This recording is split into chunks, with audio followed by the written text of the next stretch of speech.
como vão vocês? Então eu estou aqui hoje para a gente gravar então a nossa segunda live sobre autoestima e pandemia. Eu sou a Andréia Wismec Costa Piazar, psicóloga escolar educacional. Venho então atuando junto à Secretaria Municipal de Educação de Piraquara nesta fase de pandemia, nas formações continuadas. Nesse segundo momento, que ainda falaremos de autoestima, quero trazer algumas outras reflexões. Vamos começar falando assim das pessoas que perdem a noção de que as pessoas não são suas cópias, né? Então, os pensamentos que você tem sobre você mesmo não estão na cabeça dos outros. Então, nós temos um mundo interno e uma psique. O que eu penso sobre mim pertence a mim. Então, é muito comum em autoestima, com alteração na medida, rebaixada, onde eu me sinto incompetente, aí eu acho que o mundo inteiro está me vendo como incompetente. Então, eu acho que todo mundo pensa assim também de mim. Isto é um equívoco, porque os meus pensamentos são únicos, individuais, pertencem ao meu mundo interno e não ao mundo do outro.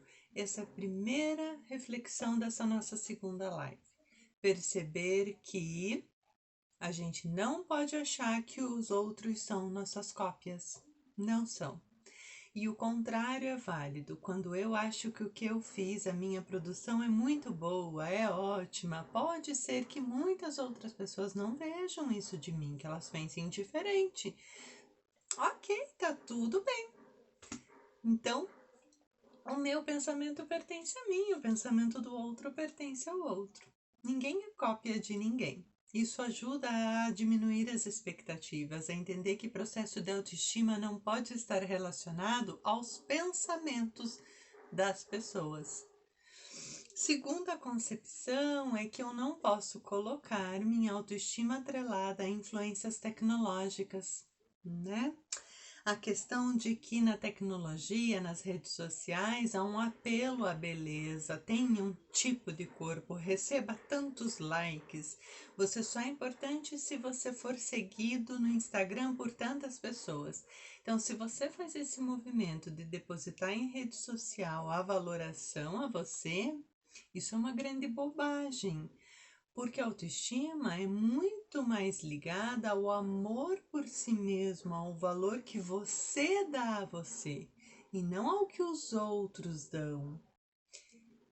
Quando você então fica esperando que você tenha tantos likes ou que você seja seguido por tantas pessoas, realmente a sua autoestima fica rebaixada, você fica com alteração nela. Então não faça isso. Não atrelhe a isso. Tá tudo bem se você só tiver 3 likes e apenas 10 seguidores. Não tem problema, porque a autoestima não pode estar atrelada a isso. Este padrão foi algo que alguém aí criou, né? Então você não pode ter essa tendência. Quero também falar sobre quem são essas pessoas que te rodeiam. Reflita sobre isso.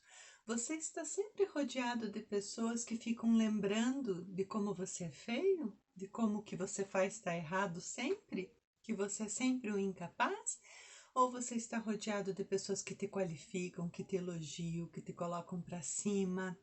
Então, no processo de autoestima, a gente tem que procurar se rodear de gente que nos qualifiquem, de gente que nos façam nos sentir importantes.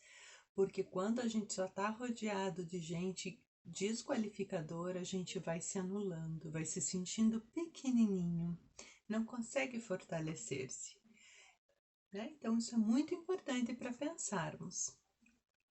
Outro ponto que eu quero falar é ainda um pouquinho sobre imagem corporal. A imagem corporal é um dos aspectos da autoestima, mas é um aspecto mínimo, pequenininho.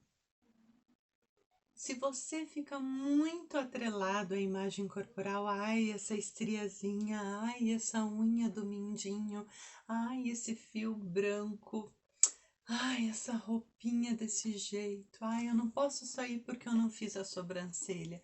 Então, se você fica muito focado a detalhes, a corpo, você só vai pra praia se tiver com a barriga reta, a bundinha durinha, sabe? É muito asneirinha de corpo. Você não vive, você fica preso, você não se diverte, você fica preso a pequenezas. E isso não fortalece a sua autoestima, porque a autoestima ela fala muito mais de habilidades e competências, no que você é competente, capaz, tem agilidade, do que nessa estrutura, nesse corpo, porque o padrão de beleza foi algo aí que alguém criou. Tem uma porção de gente muito bonita com corpos lindos que são totalmente infelizes, se acham muito horrorosas, porque a autoestima não tem a ver com isso, né? Então tem muito mais a ver com construir habilidade. Então você tá ficando bom naquela língua que você estuda? Você tá se aprofundando naquele livro, naquela área que você queria? Você tá ficando bom na cozinha, fazendo vários tipos de comidas? Você está ficando bom numa coisa, você está desenvolvendo habilidades e competências, porque é isso que vai fazer você se sentir bom, competente e ágil. Não ficar preso a imagens corporais. Então, olha também que equívoco. Então, isso não fortalece a autoestima. É claro que a gente pode buscar o melhor na imagem corporal, né? Se eu não estou satisfeita com esse cabelo, eu posso mudá-lo, eu posso deixar crescer, eu posso cortar, eu posso pintar. Se eu não estou satisfeita com o meu rosto, eu posso fazer uma limpeza de pele, posso fazer uma hidratação na pele, posso fazer uma maquiagem, posso fazer uma cirurgia estética. Se eu não gosto dessa roupinha, eu posso aí me organizar para comprar uma roupinha que eu goste, diferente. Então tem umas coisinhas que dá para fazer, mas não pode ser isso. A autoestima não pode estar atrelada a essa questão de imagem. Eu tenho que me gostar. Eu nasci desse jeitinho, com esse corpo, com essa cara, com esse jeito. Eu tenho que me fortalecer em cima disso. Aí eu quero ir para outra reflexão, a segunda reflexão sobre imagem corporal. A gente tem que fazer identificações conforme a nossa estrutura. Então, se eu sou uma mulher muito alta e com quadril largo, que esse é o meu perfil da Andrea, eu tenho que ver no mundo mulheres altas com quadril largo. Porque eu vou criando um banco de imagens e vou formando um laço afetivo com a minha imagem. Se eu tenho cabelos brancos, eu preciso ver pessoas de cabelo branco. A gente tem que se identificar com o próximo a gente, para criar esse banco de imagens e fortalecer os laços afetivos com aquela imagem. Aí eu vou buscando me fortalecer em como eu nasci, como eu sou. Se eu sou cadeirante, eu vou ter que ver pessoas que usam cadeira de rodas. Se eu sou surdo, eu tenho que conviver com surdos. Então, assim, além de eu viver na diversidade, para eu conhecer muitos tipos de pessoa e não me chocar com nenhum visual e que a beleza é só algo que alguém criou, mas eu também preciso ver pessoas similares para eu criar esses laços afetivos e esses bancos de imagens. Outro aspecto que nós vamos falar também, deixa eu olhar aqui minha sequência. Quando nós temos medo de olhar do outro. Muitas vezes é o nosso próprio olhar que está com alteração. Você é daqueles que fica reparando? Ai, olha a manchinha na calça daquela ali. Nossa, fulana pintou o cabelo de vermelho, que horrível. Nossa, que armação de óculos mais feia. Ai, eu gostava de você com o cabelo de antes. Então, se você é uma pessoa que está sempre reparando no outro, é o seu olhar que está fragilizado. Isso demarca o tamanho da insegurança que eu preciso atacar e confrontar e rebaixar o outro para me fortalecer. Então, faça um exercício de não reparar, de que tá tudo bem quem pintou o cabelo de rosa, quem tá com a calça manchada, quem não não passou batom, tá branco, pálido, não tem problema, né? Então, a gente não tem que projetar no mundo esse olhar. E daí, quando a gente faz isso, a gente também fica muito preocupado com o olhar do outro. Então, quanto mais você está preocupado com o olhar do outro, repara, porque mais você também repara nos outros. Quando você consegue se desconectar, que para você tá tudo bem, como que cada um é, você entende a diversidade e tá tudo certo, você vai relaxando com isso. E aí você também para de se preocupar tanto com como tá o olhar do outro sobre você mesmo. Uma outra reflexão que eu ainda quero fazer, que é importantíssima, é estudar as múltiplas inteligências do nosso autor querido Gardner. Então o Howard Gardner, né? Ele desenvolveu toda uma teoria dos tipos de inteligências. Eu vou querer então discutir isso porque quando a gente compreende que as pessoas têm áreas que elas são melhores e outras piores, a gente fica tranquilo. A Andrea, por exemplo, não é boa na área lógico-matemática, então se eu tiver uma competição, um cálculo para fazer, eu vou me sentir a pior de todas, vou ficar ali complexada. Mas se eu estudei a teoria, eu vou entender que eu sou boa em outras áreas. Eu tenho aí a área musical, que é ótima em mim, a área intra e interpessoal. Então, vou me destacar na fala, eu vou me destacar na leitura, eu vou me destacar em outras coisas que um outro talvez não tenha. Então, a gente tem que entender que a gente tem áreas que a gente é melhor e outras que a gente é pior e que está tudo bem. Então, as áreas que ele conseguiu levantar foi a de inteligência linguística, que é a capacidade de usar palavras, desenvolver textos e discursos. A inteligência lógico-matemática, que é a capacidade de desenvolver e resolver contas e cálculos abstratos. A inteligência espacial, capacidade de transformar objetos, de se referenciar e de se localizar no meio onde vive. A inteligência corporal sinestésica, que é a capacidade de ter alta desenvoltura com o corpo, expressando uma emoção, por exemplo, a dança e o futebol. A inteligência interpessoal, que é a facilidade de reconhecer, trabalhar humores, dilemas alheios. A inteligência intrapessoal, usam suas habilidades para conhecer a si mesma, seus desafios, os seus anseios. A inteligência musical possui uma enorme sensibilidade e conhecimento em relação às várias nuances na música.